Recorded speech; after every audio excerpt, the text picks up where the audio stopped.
Entrar en un consejo, quisiera abrir un texto de la palabra del Señor, esperando, hermanos, que Dios nos hable. Amén. Que podamos escuchar su voz. Amén. Que si algo necesita nuestra alma es la voz de Dios.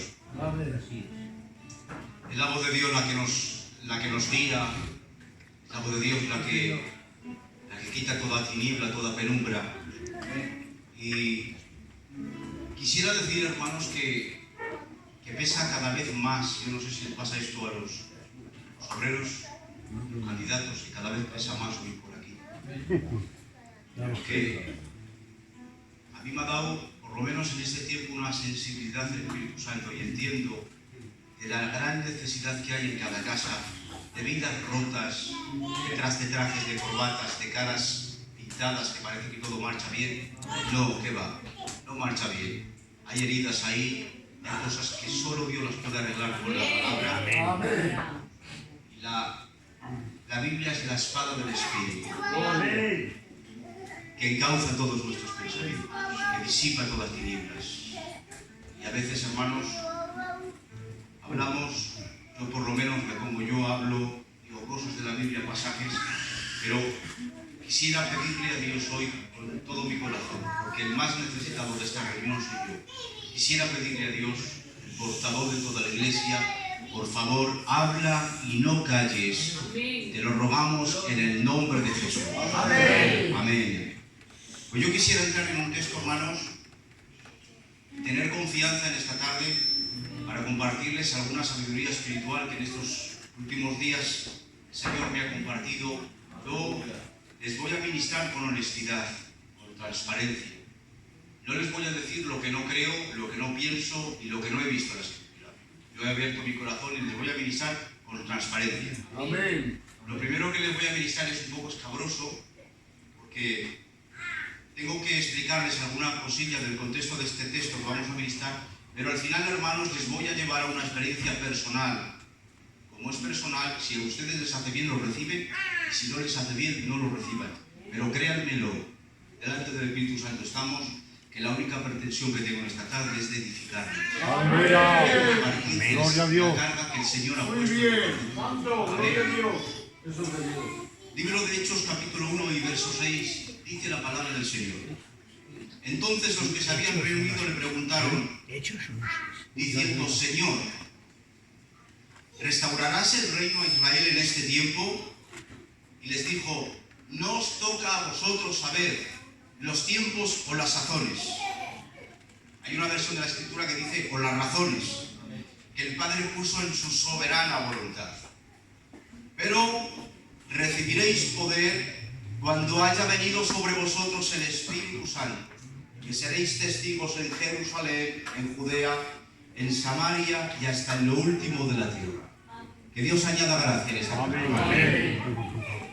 Solamente unos poquitos, alrededor de unas 120 personas, son los que han creído que Jesús es el Mesías. La Biblia dice, hermanos, según Lucas, que es el autor de Hechos, que le han creído por pruebas indubitables. No hay quien diga lo contrario, no hay quien refute lo que ha pasado con este hombre llamado Jesús, que es de oficio carpintero. Este ha resucitado en gloria. Amén. Y las pruebas son indubitables. Quisiera decir que después de 3 años y pico aproximadamente de obrar señales, milagros y prodigios, entre ellos la resurrección de Lázaro, después de estar 3 años liberando a los oprimidos por el diablo y haciendo señales que dice Juan que si se escribieran todas no cabrían en su evangelio, tengo que decir que solamente 120 personas le han creído. ¿Y eso por qué? Miren, anterior a él ha habido otros 40 aproximadamente mesías, falsos mesías, que también dijeron ser mesías. Pero hay una diferencia entre este, que es el carpintero obrador de milagros, a los demás. ¿Cuál es la gran diferencia? La gran diferencia es que este hace las obras de Dios. Y él mismo dice, creedme que yo soy en el Padre y el Padre en mí. Si no, dice, creedme por las mismas obras, porque las mismas obras dan testimonio de lo que soy. Amén. Él ha dicho, yo y el Padre uno somos. Él ha dicho que Él es la resurrección y la vida, y el que cree en Él, aunque esté muerto, vivirá. Amén. Es decir, que Él perdona pecados, que Él sana enfermos, que Él desposea endemoniados y que Él resucita muertos. Estas son las obras que Él hace. Y también tengo que decir, hermanos, de su resurrección. La muerte no lo puede sujetar, Él es la vida, Él es la resurrección en la vida. Por lo tanto, no lo puede sujetar. Luego hay una gran diferencia, pero solamente 120. Tengo que decir, hermanos, para ir poco a poco entrando, que en todas las dispensaciones de la Escritura hay remanentes que Dios se reserva. Ustedes se acuerdan de la queja de Elías. Solo yo, no, solo tú no. Hay 7.000 que no han doblado su rodilla. De hecho, habrá un tiempo en la tierra a donde habrá una tribulación marcada por una devastada tribulación que no la ha habido ni antes ni después. Y se ha reservado Dios 144.000 para aquel entonces. Es decir, que siempre Dios tiene un remanente. Ahora bien, hermanos, el remanente en este tiempo es este. Y le hacen esta pregunta. Dinos, ¿eres tú? ¿Esperamos a otros? ¿Cuándo vendrá la restauración de Israel? Tengo que decirles, hermanos, quisiera decirles, explicarles un poquito que la pregunta está bien hecha. ¿Por qué? Porque tienen al Mesías delante. Estos lo han creído. Saben que Él es el Mesías. Luego, si eres el Mesías, entonces dinos, ¿cuándo nos podemos apropiar de esta promesa? Entonces, dinos, ¿cuándo restaurarás el reino a Israel? Y Jesús guarda silencio. Quisiera decir, hermanos, que entre los judíos estaba la creencia común que creían que había dos posibles Mesías. Por eso solamente después de 3 años y medio, 3 años y pico, solamente le queda un remanente de 120. Pero ¿y cómo ha sido esto? Miren, los judíos más ortodoxos, al traducir las escrituras por medio de los targúmenes, han empezado a darse cuenta que hay 2 tipos de Mesías. Uno profetizado, los 2 profetizados por el Antiguo Testamento, pero uno profetizado como un Mesías doliente, humilde, sufriente, que viene a cargar por los pecados del pueblo, y otro viniendo en las nubes. Luego entonces llegan a la conclusión que hay 2 Mesías. Se traduce de esta manera: Mesías ben Joseph, Mesías ben David. Luego entonces hay 2 Mesías. Ellos creen, quisiera hacer esta explicación histórico-doctrinal, hermanos, para que podamos entender la contundencia de la pregunta, que estaba encauzada y estaba bien hecha. Ellos creen, ¿quién eres? ¿Ben Joseph o Ben David? Si eres uno de los 2, tendrás que traer restauración a Israel. Miren, por parte de una parte del pueblo judío, ellos creen, están esperando al Ben Joseph, es decir, al que viene como alguien doliente, el que viene como alguien físico, material. ¿De dónde sale esto? Zacarías capítulo 9, verso 9. Alégrate, hija de Sión, da voces de júbilo, hija de Jerusalén. He aquí, tu rey vendrá a ti, justo, salvador, humilde, y cabalgando sobre un pollino, un hijo de asna. Libro de Isaías capítulo 53 dice: mas él herido fue por nuestras rebeliones. Es decir, como en la parte de el Mesías sufriente, el Mesías doliente, el Mesías humilde. Sin embargo, están otra parte, hermanos, que están esperando al Ben David. ¿Quién es Ben David? El que va a cumplir con el pacto davídico. Los judíos esperan que su Mesías sea por parte de David para dar cumplimiento a lo que está profetizado a David ya. El rey tendrá un reino eterno, no un reino vacilante, no un reino a medias, no, un reino para siempre. Libro de los Salmos, capítulo 89, dice: y edificaré tu trono por todas las generaciones. Libro de Isaías, capítulo 11: y saldrá una vara del tronco de Isaí, un vástago retoñará de sus raíces, y reposará sobre él el espíritu de Jehová, espíritu de sabiduría, espíritu de inteligencia, espíritu de consejo, espíritu de poder, espíritu de temor de Jehová. Luego entonces, ¿a qué se agarran los judíos? Miren, donde se aferran y se agarran es en la profecía de Daniel capítulo 7 verso 13. Dice: vi yo en las nubes del cielo que venía el Hijo del Hombre, el anciano de días, y le fue dado dominio, gloria, reino por todos los pueblos y por todas las lenguas, para que todos le sirvieran, y su reino es un reino eterno. Luego entonces, estos están confundidos, creen que hay 2 Mesías. Quisiera decir hoy, y ya vamos entrando en el tema, algo que ustedes ya saben, y como ya lo saben, son bienaventurados como yo. Yo soy bienaventurado. ¿Por qué? Porque yo sé que no hay dos, es uno, es el mismo. ¿Cómo lo comprobamos en la Escritura? La Biblia dice, en el libro de Isaías, porque niño, ¿lo ven? La parte del hombre, la parte de la humildad, porque niño nos es nacido, y el principado sobre su hombre, y se llamará su nombre admirable, consejero, Dios fuerte. ¿Lo veis? ¿Cómo es el mismo? ¿Lo veis, pueblo de Israel, cómo es el mismo? Es el mismo, pero había la creencia común de haber dos Mesías. De hecho, hermanos, os vais a acordar que en el capítulo 11 del libro de Mateo, Juan el Bautista lanza una pregunta y dice, ¿eres tú? Porque yo he visto que eres tú. Te he bautizado y yo sé que tú eres un Mesías, pero ¿eres tú el que habías de venir o esperamos a otro?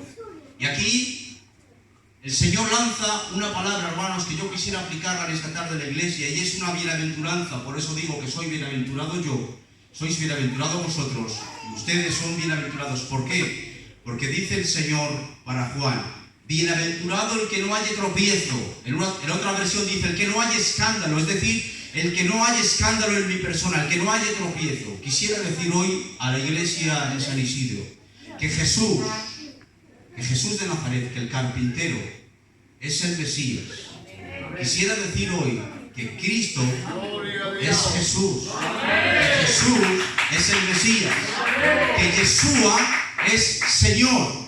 Por eso en esta tarde quisiera aplicar sobre la iglesia diciendo que nosotros somos bienaventurados. ¿Por qué? Porque nosotros no hallamos escándalo en Él, nosotros no hallamos tropiezo en Él. Nosotros hemos creído que Cristo es el Hijo de Dios, que Yeshua es Señor, y en esta tarde quisiera levantar su nombre, porque este culto no es para la visita, este culto no se lo inventó el pastor, este culto no ha salido de la manga, este culto es para el Hijo de Dios.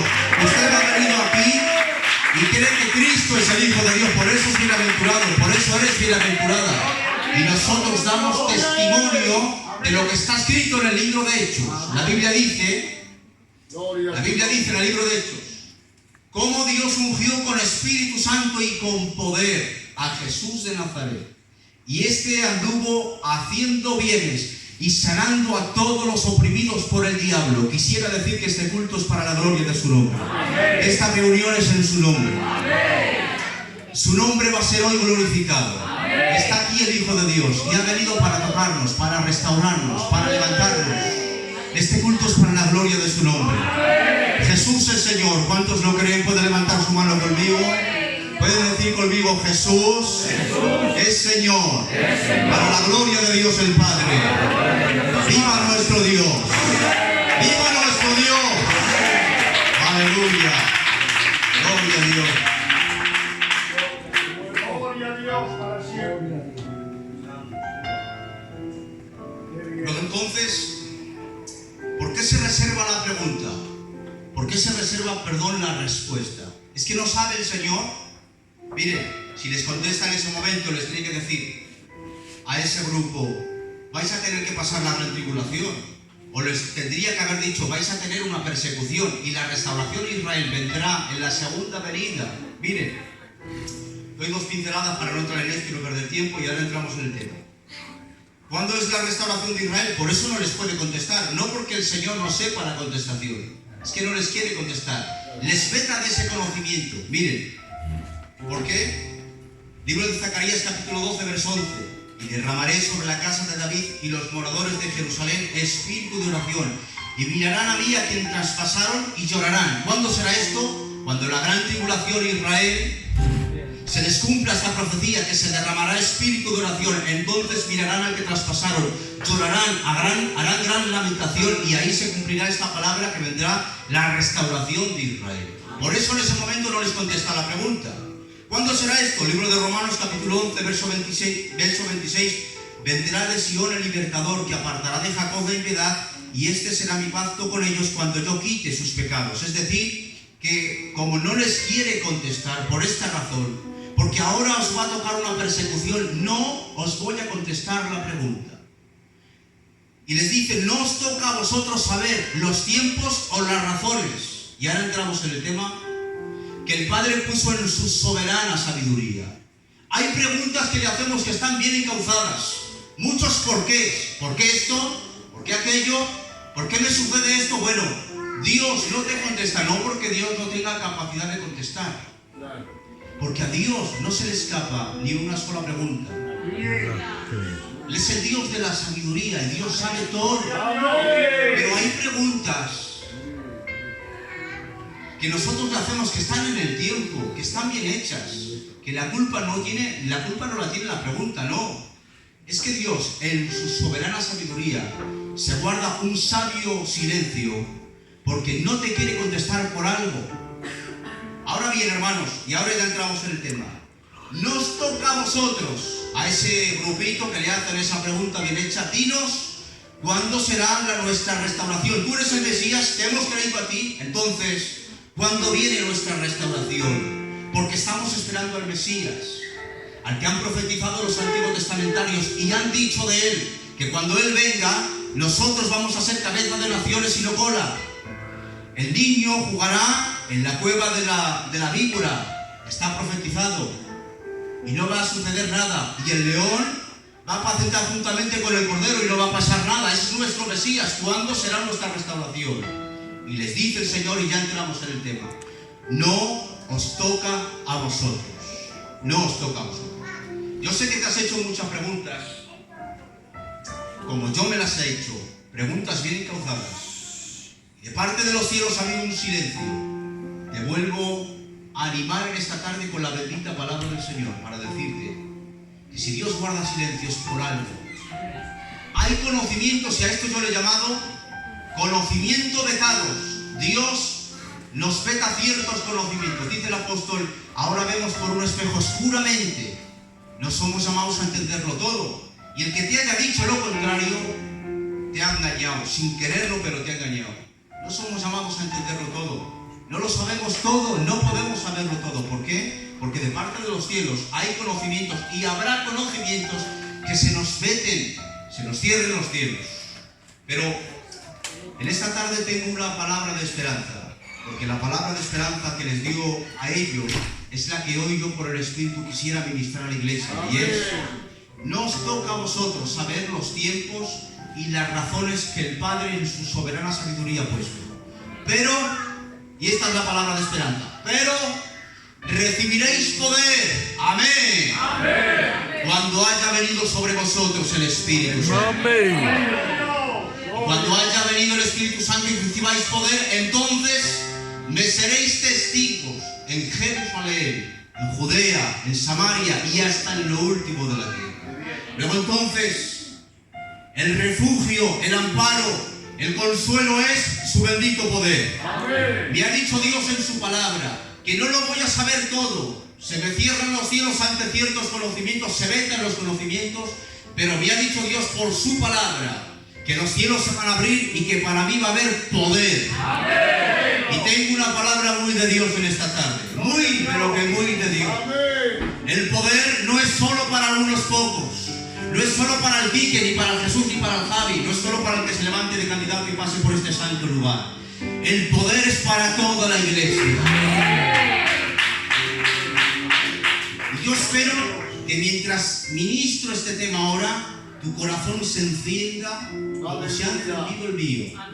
Y se prenda por el poder.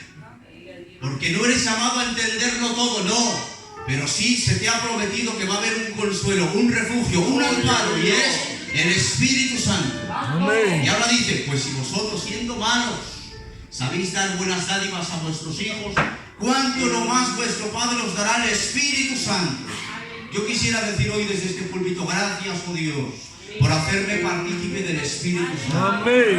Por darme esta gran promesa.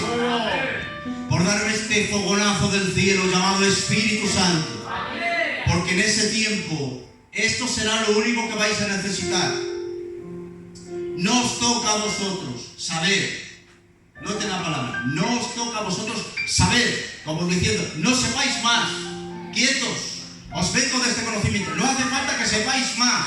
Pero recibiréis poder. Amén. Quisiera decir, hermanos, que el propósito de Dios para la iglesia, el propósito de Dios para mí es que disfrute su poder. Y quisiera ir diciendo, hermanos, poco a poco, con mucho tacto, porque ustedes lo van a entender muy fácil. Quisiera decir, hermanos, que el conocimiento no implica poder. que el conocimiento no va ligado al poder. Me voy a dar a entender mejor. Tener conocimiento no significa tener poder. Amén. Y yo no estoy en contra del conocimiento, para nada.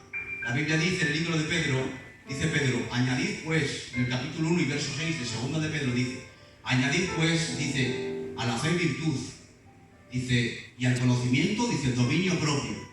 Es decir, que el conocimiento es enriquecedor. Yo no estoy diciendo que sea malo para nada el conocimiento, no, estoy diciendo que el conocimiento no va ligado al poder.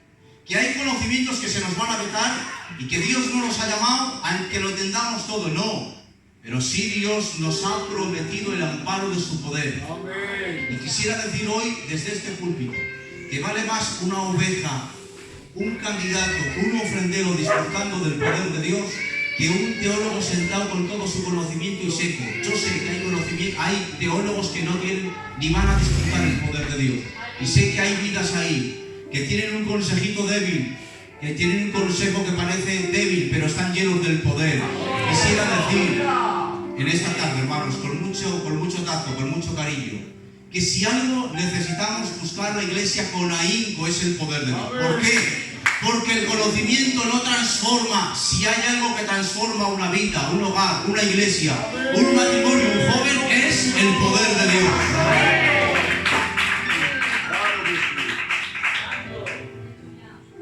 Miren, a tal grado solo vais a necesitar el poder, que mirad, os voy a decir una cosa, no os toca a vosotros, pero recibiréis poder.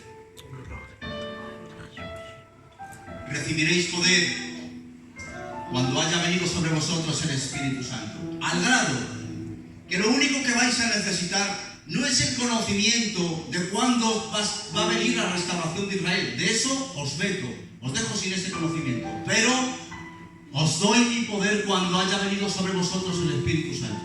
Y me vais a ser testigos. A partir de ahí empieza la persecución.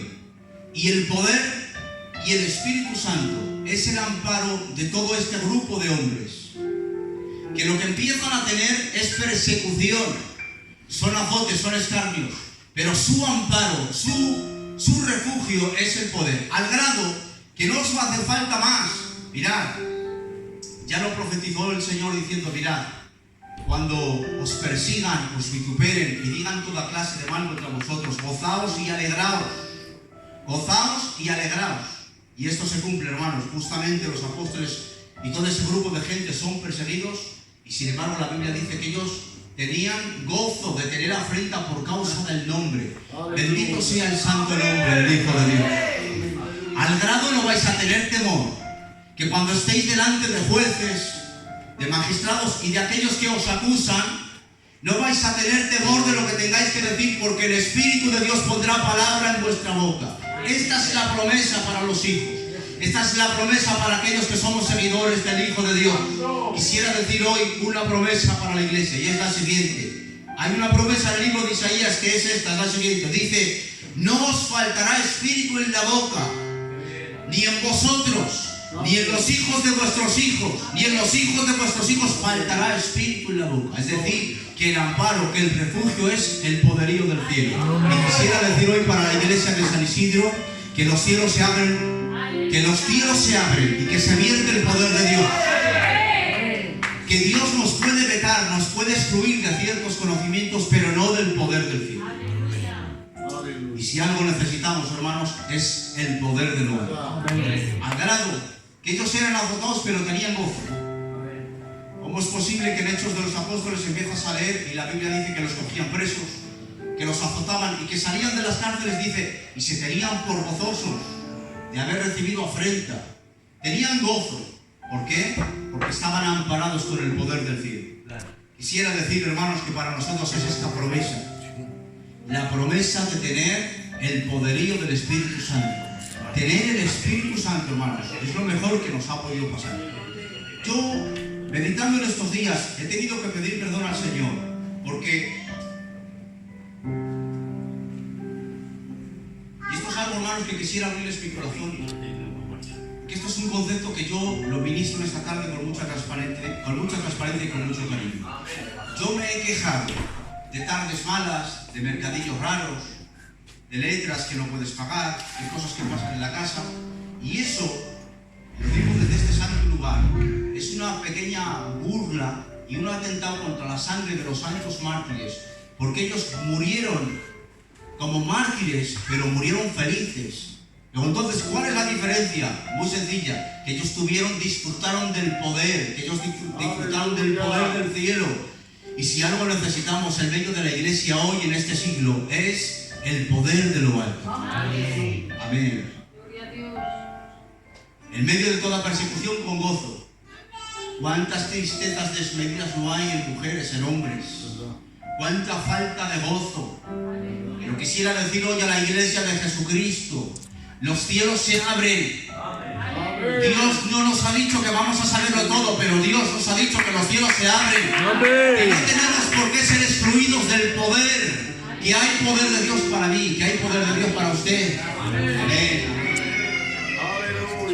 Luego, ¿para qué el poder? ¿Por qué el Espíritu? Mire, a la medida que leemos Hechos de los Apóstoles, podemos ver que el poder y la presencia real del Espíritu Santo no es un hecho puntual aislado.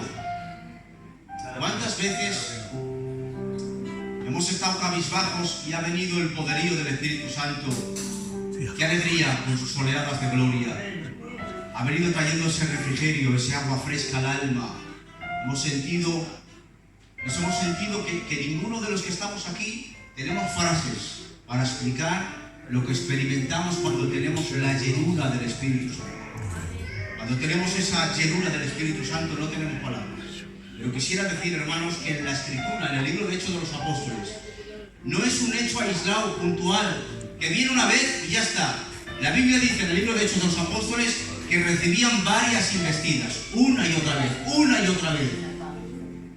Quisiera decir hoy a la iglesia y animarles, porque la presencia del Espíritu Santo, porque las investidas del poder de lo alto no son una vez y ya está, no. El Señor quiere darnos una y otra vez.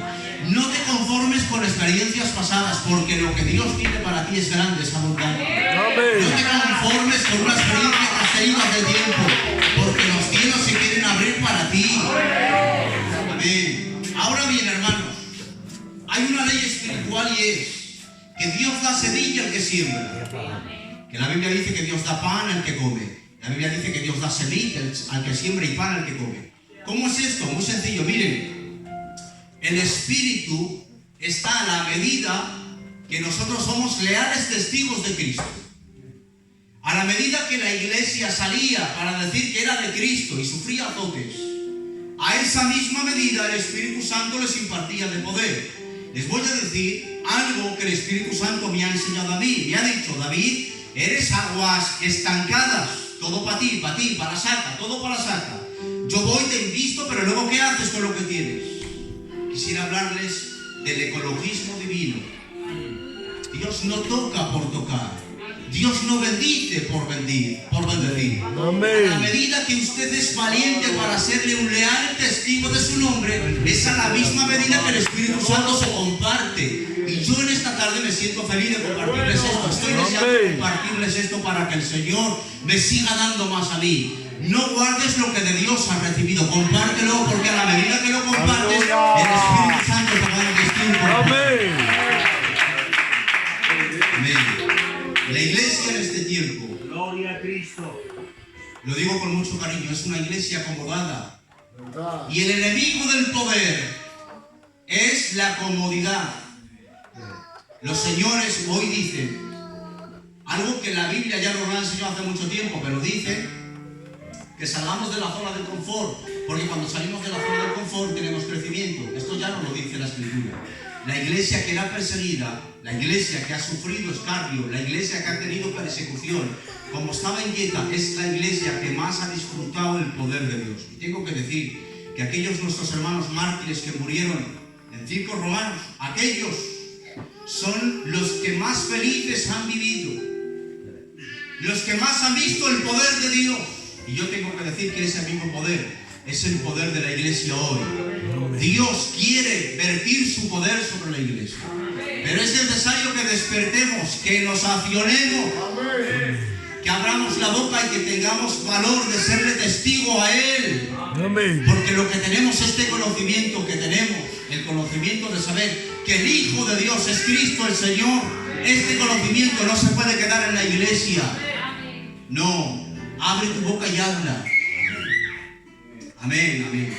Porque la Biblia dice, hermanos, id y haced discípulos a todas las naciones, bautizándolos en el nombre del Padre, del Hijo, del Espíritu Santo. Por esto, hermanos, como ustedes ya lo han entendido muy rápido, quisiera decir, hermanos, que de parte de la Escritura está el ecologismo. Es que Dios es ecológico. Dios no se comparte por compartir. Y yo quisiera, hermanos, disfrutar del poder de Dios. ¿Por qué digo esto? Miren, voy a decirles, hermanos, con mucho cariño, que el conocimiento no va ligado al poder. Que hoy nos sobra mucho conocimiento. Lo voy a decir, esto que voy a compartirles ahora en 5 minutos, y ya acabo, lo voy a decir con mucho cariño. Quisiera decir que el conocimiento no implica poder, no. Es más, hoy, y lo digo con mucho cariño, a nuestros padres, apóstoles, que algunos ya están con el Señor, hay muchos hermanos que no los voy a mencionar, ustedes ya saben, todos los que nos han predicado Javi. Ellos no tenían tanto conocimiento. Yo les siento hoy, les enseño, cualquiera de los jóvenes de aquí, seguramente los sentamos y los enseñamos, y esto es una realidad. Pero hay una diferencia. Ellos han visto algo que yo no he visto. Ellos, en vez de decir pelo, decían polo, pero ese polo iba acompañado de poder. ¿Por qué? Porque tenían en ellos el espíritu de la misión, misioneros. Ellos iban a las aldeas, se llevaban guantazos, les injuriaban, les blasfemaban, les juraban, pero ellos predicaban el Evangelio. Amén. Ellos decían a los demonios salir fuera y los demonios salían fuera. Ellos ponían las manos sobre enfermos y los enfermos sanaban.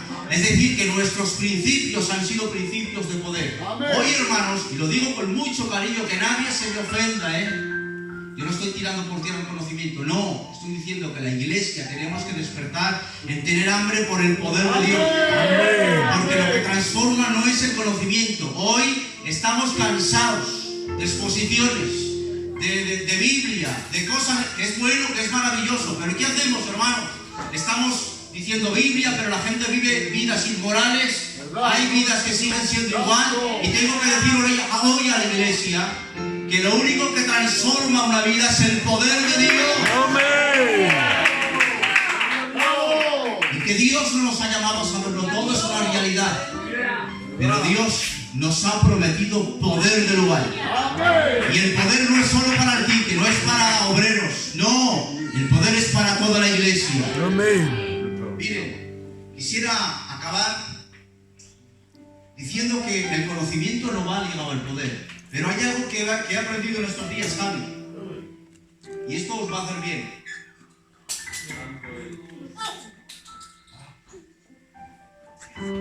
Miren, hace unos días he tenido la bendición de hacer un viaje a Francia. Fui con el hermano Marcos y justamente fui a Burdeos. En Burdeos es justamente nuestros inicios. Allí comenzó nuestra misión.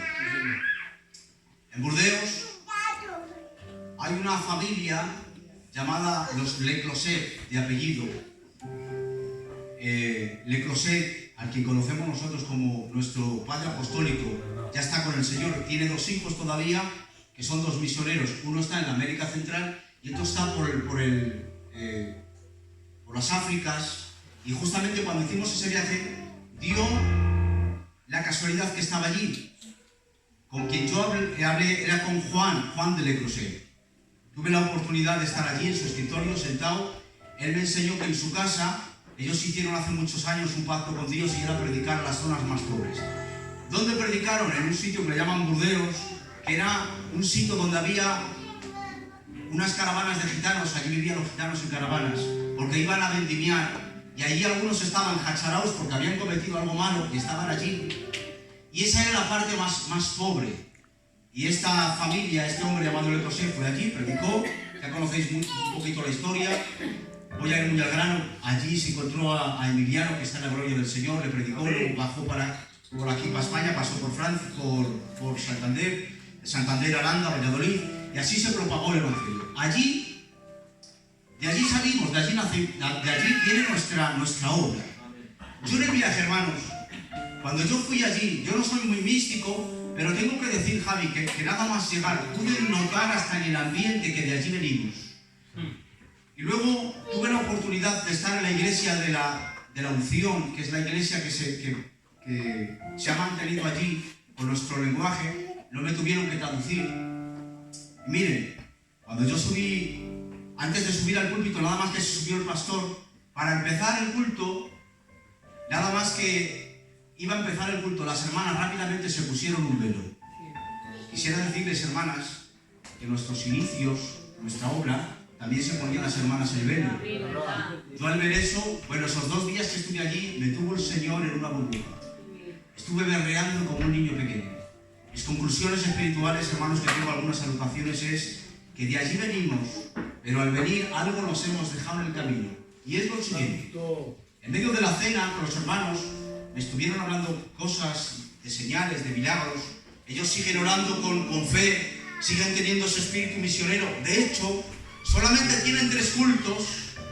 Los otros días salen a buscar las almas perdidas. Qué bueno. 3 días de culto, con mucho respeto, no se mueven ni los niños, las hermanas con el velo.